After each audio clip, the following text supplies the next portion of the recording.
Altså jeg kan godt lide mine gamle rørforstærkere, og jeg kan også godt lide kød nogle gange. Så vi skal undgå, at den her CO2-diskussion bare bliver sådan en moralisme. På den anden side, så skal vi selvfølgelig også have ryddet op i det der, vi altid bare gør af vane. Så det handler også om, hvordan kan vi lægge vores vaner om, sådan at...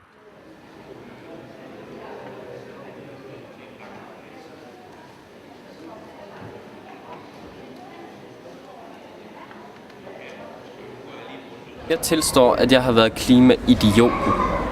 Jeg har været ham her, den sure, som står 20 minutter i badet for at blive frisk til at gå en tur, så han kan grine af ham her, som kører i sin store bil. 2 sure mennesker, for han bliver også sur på mig, fordi jeg bebrejder ham. 2 sure mennesker, der ikke gør noget ved klimaet. Hvis jeg nu i stedet for brugt lidt mindre tid i badet, så bare lidt mindre frisk, men glad, så kunne jeg hjælpe ham. Så kunne vi hjælpe hinanden.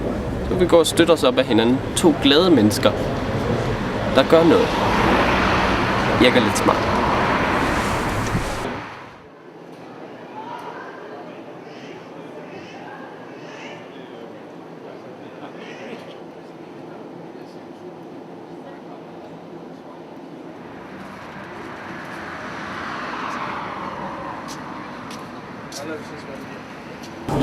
Ved du godt, at noget af det værste med CO2, det er faktisk flyrejser? Vil du så godt lade være med at tage på flyrejser, hvis du skulle lade være med at udlede så meget CO2?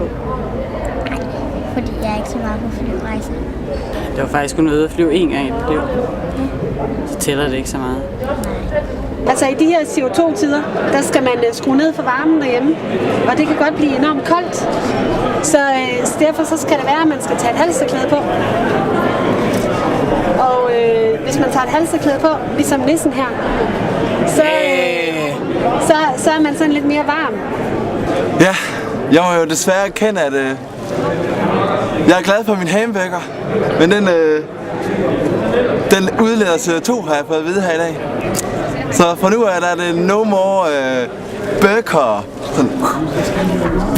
eating. Det bliver udelukkende salater. Eller... Vi skal i Aarhus Kommune være langt bedre til at spare på CO2. Vi skal gøre det både ved planlægning, men vi skal også gøre det, når vi rent faktisk bygger og indretter vores institutioner i kommunen. Og jeg kan også selv gøre en hel masse mere. Blandt andet kan jeg vælge at spise mindre kød. Jeg kan vælge at lade være med at drikke vin. Jeg kan vælge at isolere mit hus.